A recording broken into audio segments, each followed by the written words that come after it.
you must return to the temple. I didn't tell them why, but they knew why. Because Krishna communicates through the heart of the devotees, those who would surrender to him. So they knew. And they came back to the temple. And we had an arti ceremony, and we sang the same song, Shri Guru Charan Padma, to Srila Prabhupada, offering arti to him. And it was an amazing experience. Before I told the devotees that Prabhupada had left this world, we had received a book that day called Preaching is the Essence. Did you ever see that book? Preaching is the Essence. And I showed that all the devotees were sitting just like we are here. And I showed this to the devotees. And I said, this is the essence of our movement.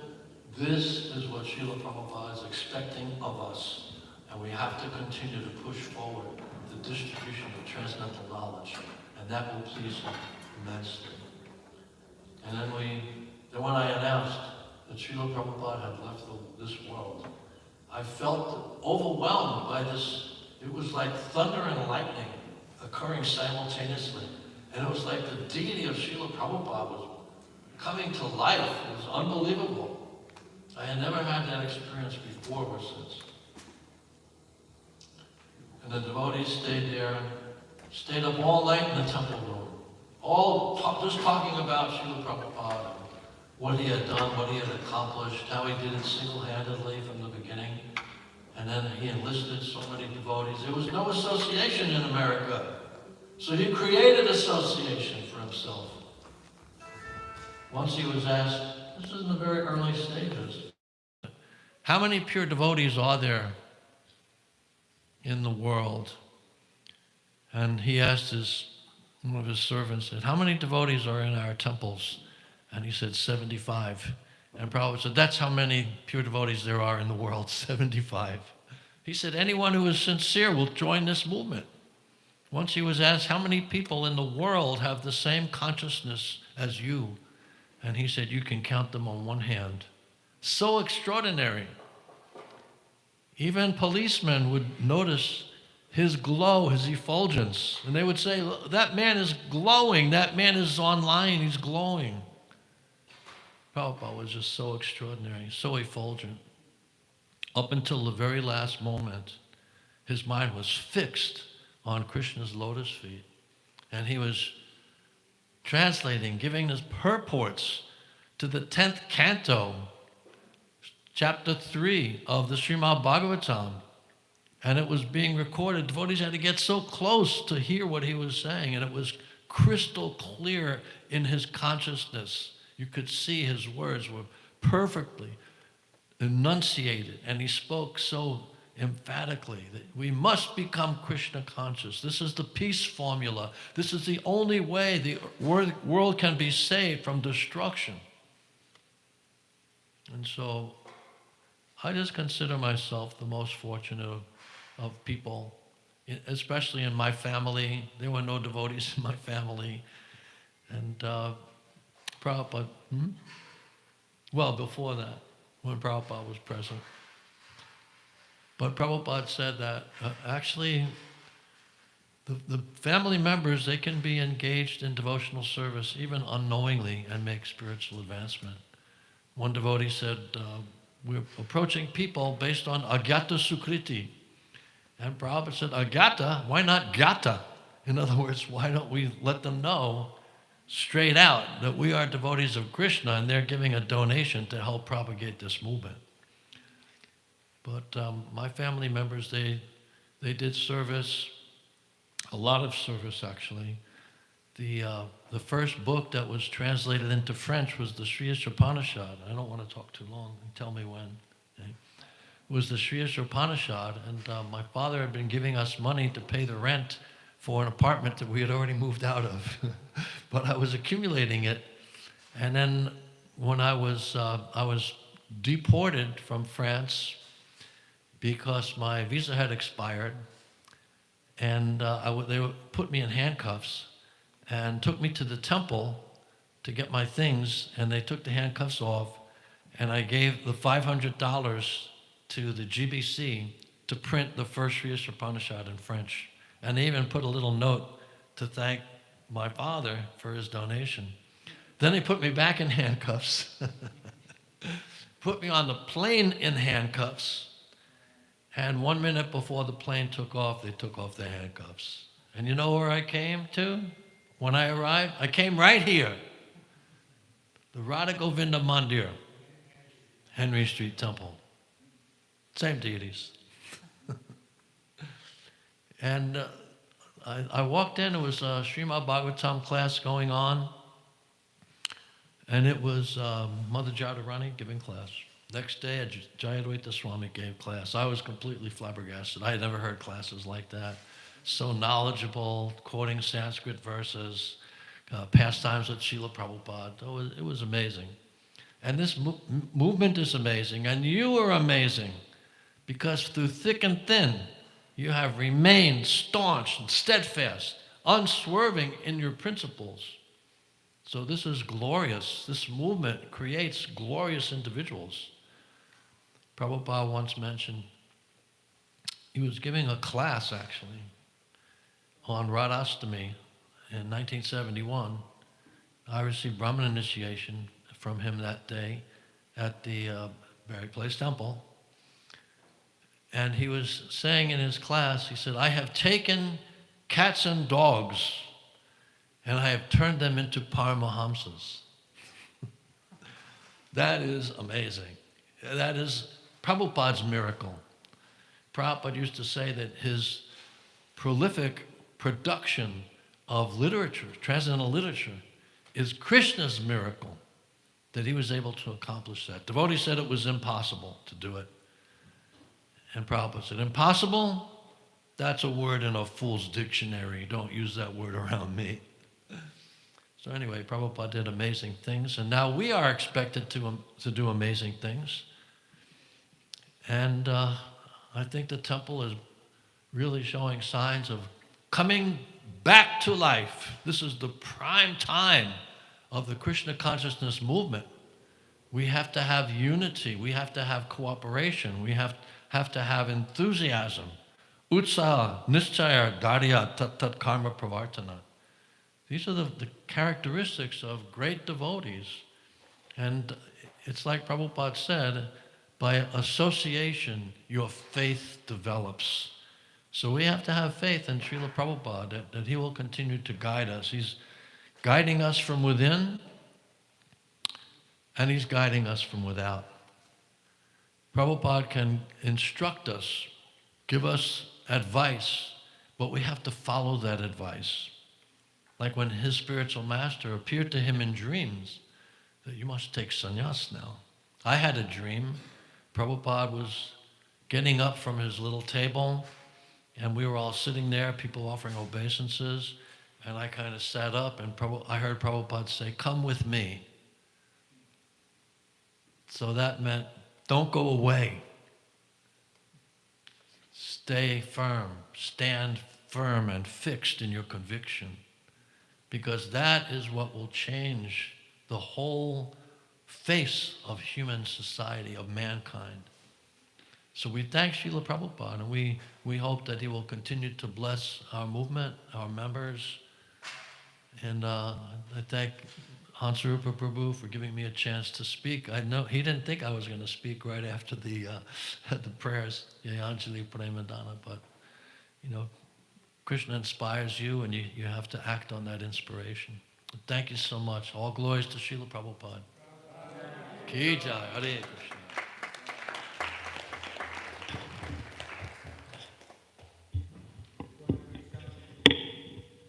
We read Srila Prabhupada Lilamrita regularly, and we've been reading it since the beginning.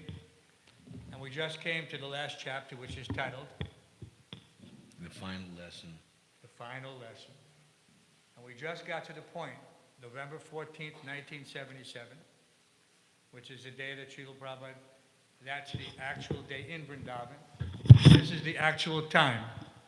So this is 7:30, November 14th, 1977. And I'm going to read the passage, and it's very instructive.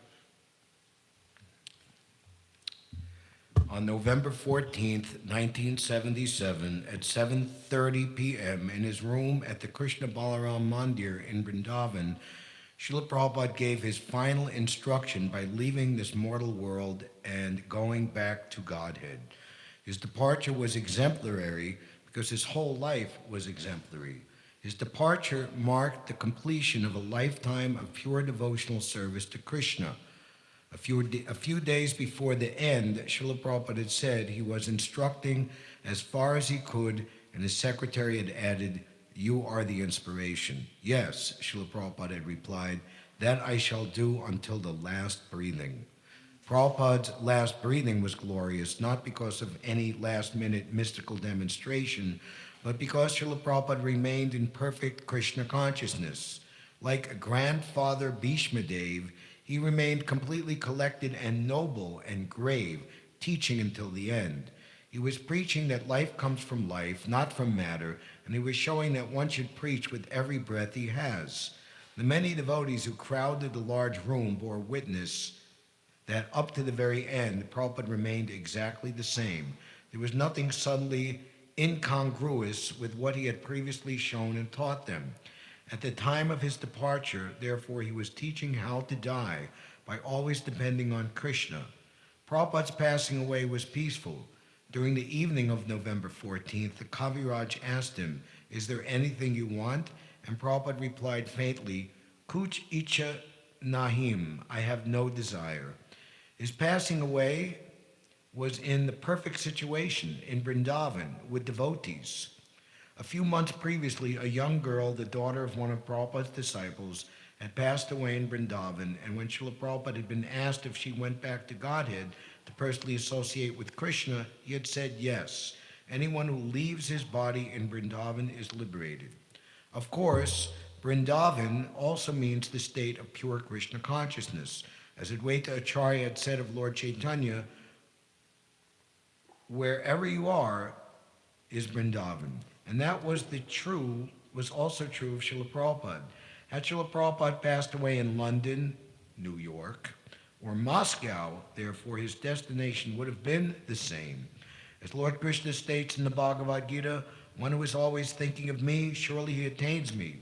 But because Vrindavan Dham is the quintessential realm of Krishna consciousness within the universe, the ideal place for departure from this world, so it was yet another exemplary feature of Srila Prabhupada's life that he went back to Godhead with Vrindavan as his last junction. Those Vaishnavas who had taken the vow never to risk leaving Vrindavan can see that Srila Prabhupada, after sacrificing everything, including the benefit of residing in Vrindavan, to deliver fallen souls in the most God-forsaken locations of the world, had returned to the holy land of Vrindavan, from there had departed for the original abode of Lord Krishna in the spiritual sky. As stated in Srimad Bhagavatam, anyone who executes service in Vrindavan certainly goes back to home, back to Godhead, after giving up his body. Hare Krishna. Srila Prabhupada ki. Want to just slide your chair up?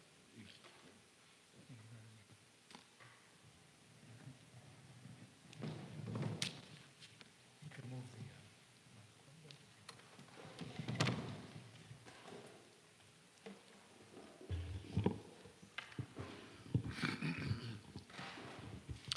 Jai Srila Prabhupada ki.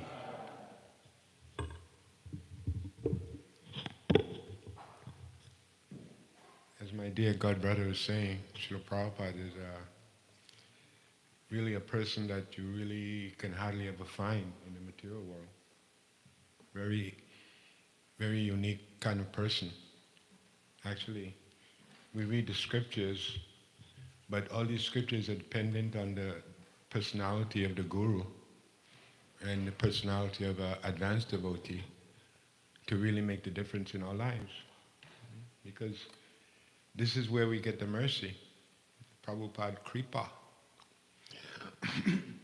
Last time I spoke, Prabhupada's appearance there, I was speaking about Prabhupada, what he left for us. The chanting of the holy name, prasadam, temple program, so many things. This time I'll speak a little bit about my personal relationship with Srila Prabhupada. Actually, it's very amazing. My relationship with Prabhupada started when I was about 6 years old. I was in Trinidad, a little boy, and I was hearing singing Indian music on the radio.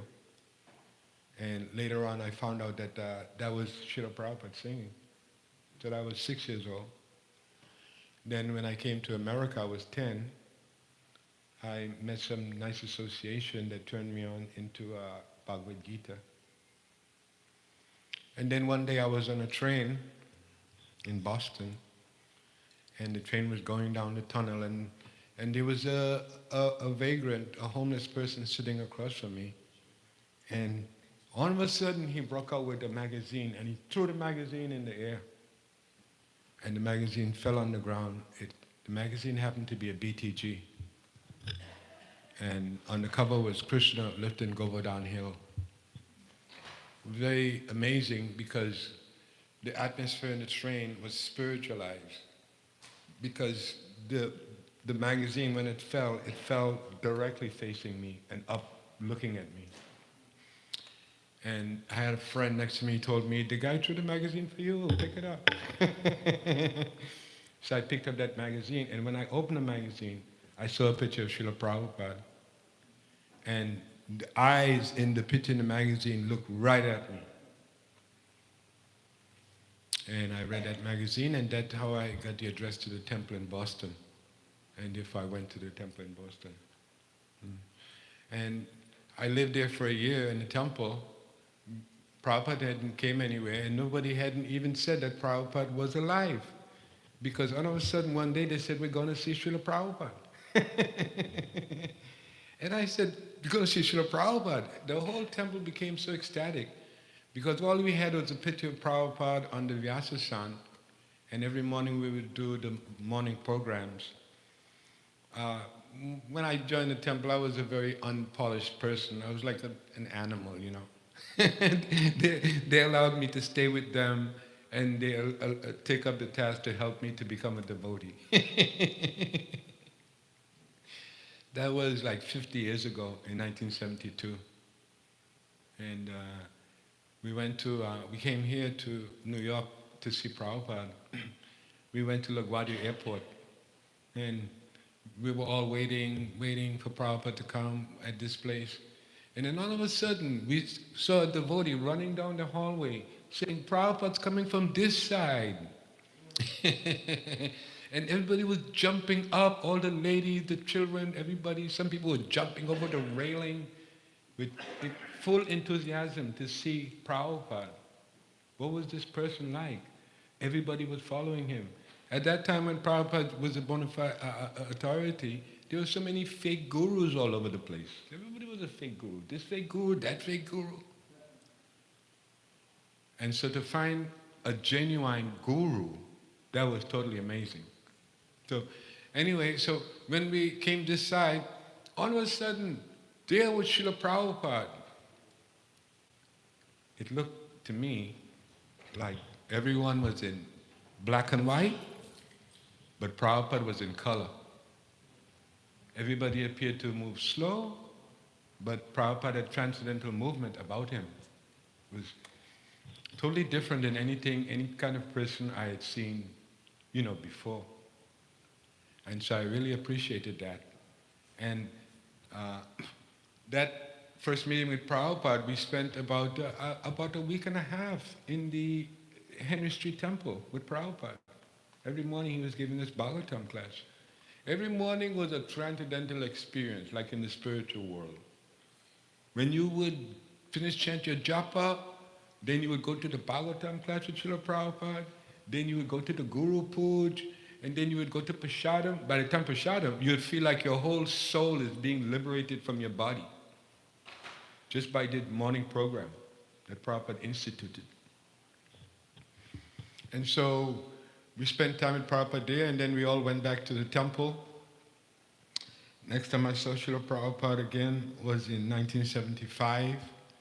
It was initiation time. Now it's my time to become actually Prabhupada's disciple. From being a little child, listening to him chanting, 6 years old, to a young man, to finding spiritual life, to finding Prabhupada in the train, to finding Prabhupada for real now, and now really getting initiated by that person. So it's a lifelong process. It's not just a cheap thing here, there, by chance. The Guru is sent to you by Krishna. And if you follow the instructions of the Guru, you'll become Krishna conscious. So, so we, in 1975, we greeted Prabhupada. We had a big Rath Yatra in Philadelphia. I remember hundreds of devotees were there. The place was packed. And we greeted Srila Prabhupada at the airport. I was so enthusiastic, I was jumping up and down. I think it's in the video on the YouTube. I'm jumping up and down, I'm running, I'm singing and playing. When we got to the temple, Prabhupada, when we pulled up our car, Prabhupada pulled up his car. And then Prabhupada came out alone. When Prabhupada came out alone, I was just so inspired. I was thinking, this is my time to be alone with Prabhupada. So I ran over to Prabhupada with a madanga and I started chanting, Jaya Prabhupada, Jaya Prabhupada. And Prabhupada looked at that. He gave me that look, and he gave me a smile. And I felt happy. So as we went into the temple now, all the devotees are getting ready. They're going to do the Guru Puj for Prabhupada and everything like that. So somebody said, Prabhu, I think Prabhupada's calling you. And so I looked around, and when I looked around, Prabhupada was actually calling me. And when I went over there, Prabhupada said, come closer. And when I came closer, he said, I want you to lead the Guru Puj. Although I was a new devotee, I wasn't initiated. There were so many qualified devotees were there. Hundreds of devotees more qualified than myself were there. But Prabhupada, maybe he felt like sympathy for me, compassion. And then I had to lead the Guru Puj for Prabhupada. And so, it's a lifelong process with the spiritual master. It's not like a friend. It's not like an ordinary guy. And so it's always going to be like that. The Guru and disciple. Krishna consciousness is in that circle of the Guru and disciple. He's not outside of that. Outside of that, you're going to make slow advancement. Prabhupada said, like a crocodile. You make slow like a turtle. But with the bona fide process, you can make advancement very quickly. In Krishna consciousness, I get to realize, you have to take on the demon in your own self. Because we get strength from being around devotees. That's how we survive. We get strength from them, their energy, their enthusiasm. In about 10 minutes, we'd like to invite everyone to join us.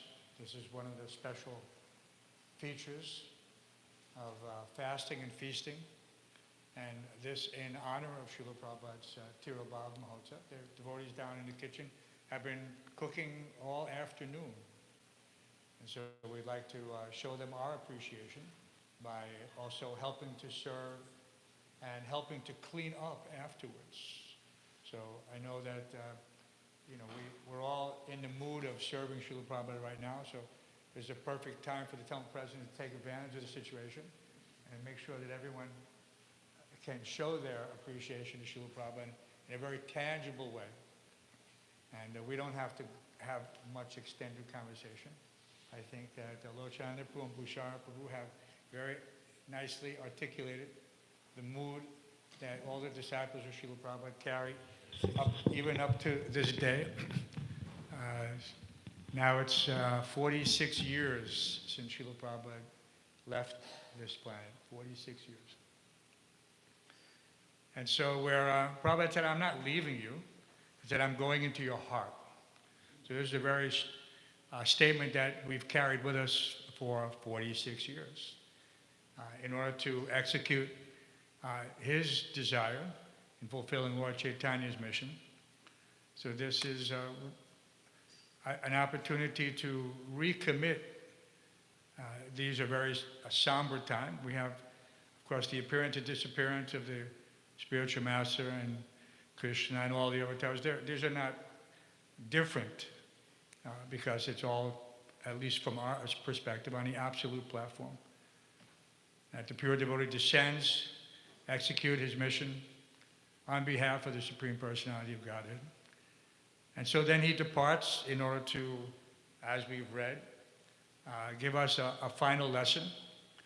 And sometimes we see that there's what they call rescue operations, when an injured animal is nurtured back to health and then released.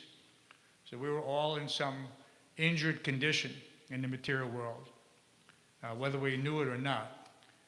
And then Prabhupada gave us an opportunity to become fully rehabilitated and regain our original consciousness. So this was Prabhupada's miracle, not something Prabhupada would use the example of these bogus gurus who would manufacture some ash or dust or something like that. This is such a, for the cheaters and the cheated. So we'd like everyone to take the opportunity on such a somber, solemn day to re-examine their relationship with Srila Prabhupada, to go deeper into his teachings. We always encourage everyone to listen to Srila Prabhupada's lectures.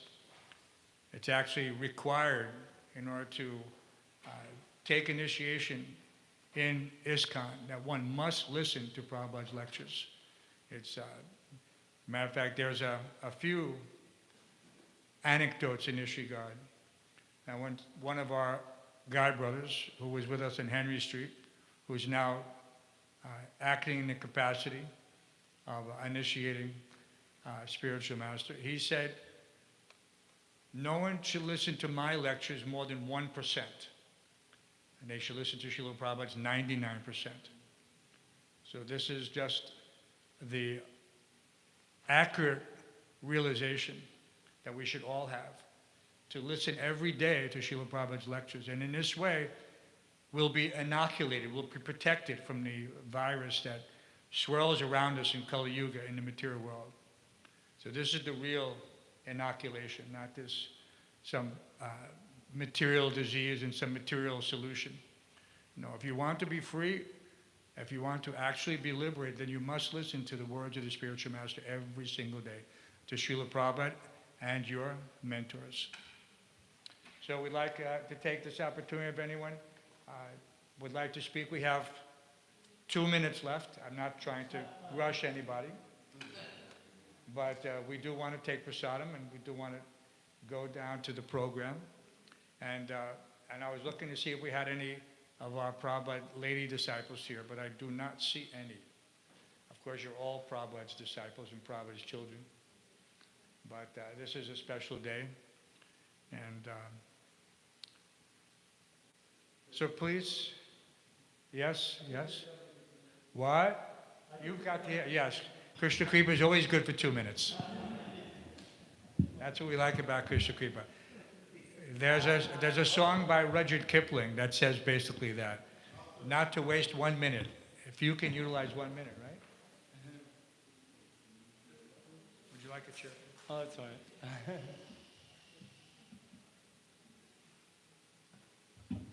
I thought lots of people would be speaking, so I took some notes on the train. I was proofreading a book by my Guru Maharaj, Satsrupadas Goswami, and he had this nice quote about Prabhupada. Srila Prabhupada was a most compassionate worker on behalf of the Supreme Lord. The Lord gave Srila Prabhupada the Shakti to convince people to take up Krishna consciousness against so many objections and difficulties. He made it seem easy. I'm very glad he did.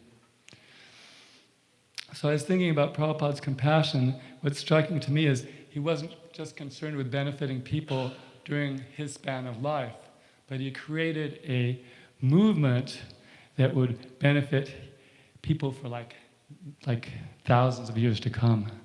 And that was most impressive to me. On the Harinam, I was thinking like 80% of us on the Harinam, we weren't even alive when Prabhupada was on the planet. But here we were chanting Hare Krishna enthusiastically, sharing it with others. And that's because he had the great compassion to create a whole institution that would keep this message being spread for the next 10,000 years. There's some amazing book distribution stories in a book Vijay Prabhu called, that he edited, called the, Treasure of the Brihad Mridanga. And there's a nice story in it that I thought I would tell.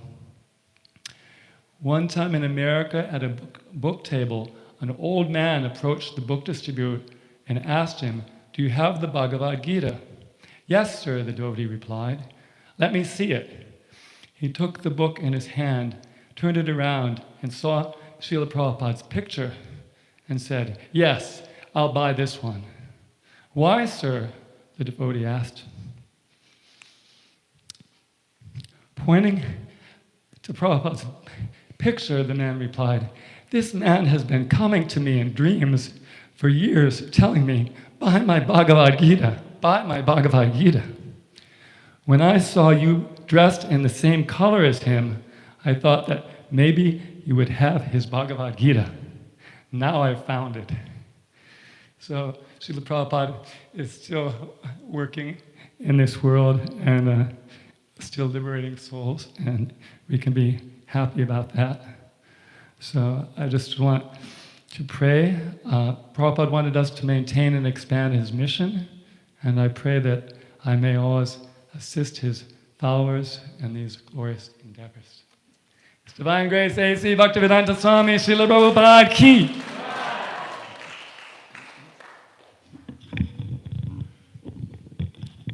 Please indulge me, I'll say something. Satsguru Maharaj concludes his Leelamrita saying that the highest benediction that can be wished upon anyone is to become a follower of Srila Prabhupada. And a Prabhupada Anuga.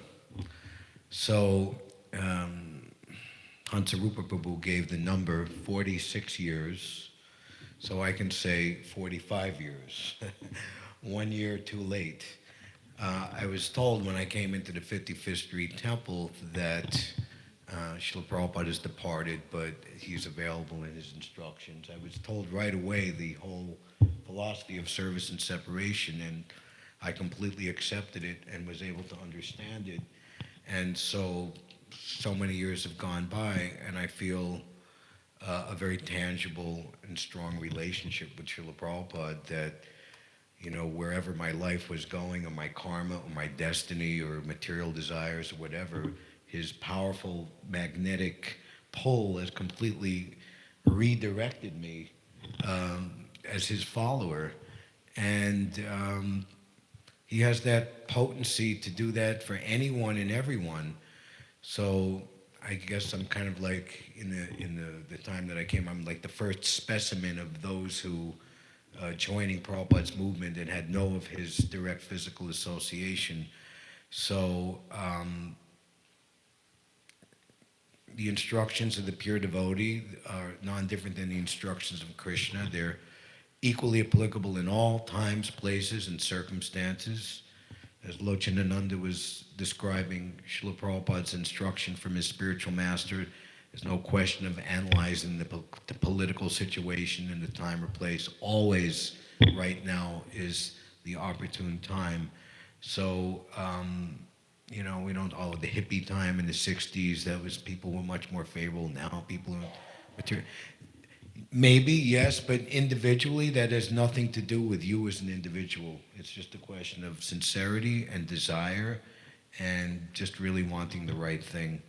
So Srila Prabhupada, as a representative of Krishna and all the Vaishnava literatures, like the beginning of the Srimad Bhagavatam, this is for the expert and most thoughtful men, for the true Paramahamsa, for the Manisi, the deeply thoughtful, heartfelt people. And Prabhupada said there are many, many people out there waiting to receive this message.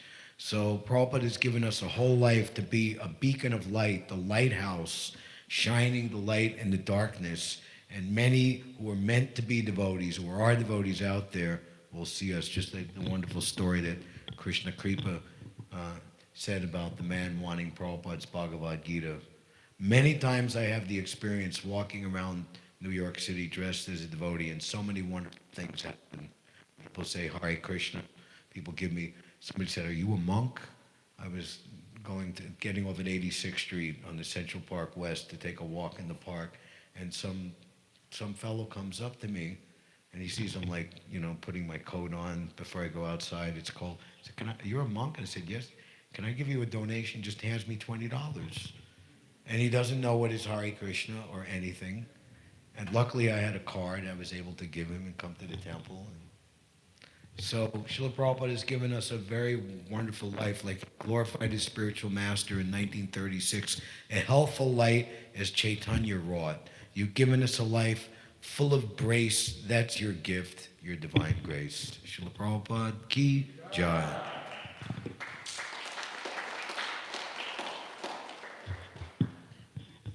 Srila Prabhupada ki.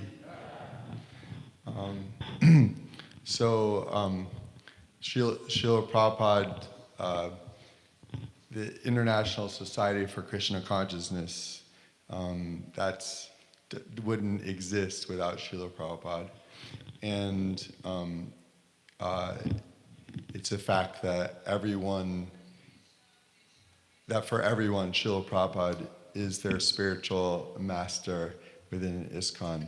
And for when devotees, to the extent that devotees actually understand that point, it's just a simple sentence that Srila Prabhupada is their spiritual master. But if that is fully understood, then the ISKCON will be very strong for ages going forward. But otherwise, without that understanding, without developing the devotional service to Krishna through Srila Prabhupada, recognizing what Srila Prabhupada's given us, and developing a relationship with Srila Prabhupada, serving Prabhupada, making that the goal for all one's service, that one's always thinking this is for Srila Prabhupada and his ISKCON. With that understanding, ISKCON will be very strong and will last for so long, because Srila Prabhupada said he built the house for the whole world to live in. But if that sentence is not understood enough, then just like the Gaudiya moth, there will be so many moths that will deviate from the ISKCON. So I pray that ISKCON doesn't just maintain, and certainly that it doesn't flounder, but that it expands, and that would be based upon people's realization of Srila Prabhupada always being at the helm, but due to that realization becoming enhanced and deep and wonderful. Hare Krishna. So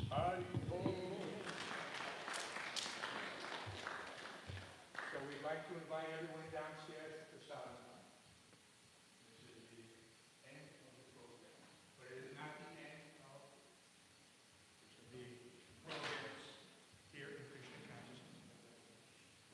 We're going to have, yes, you want to flip a coin? Because we got two Prabhupada disciples here who are eligible.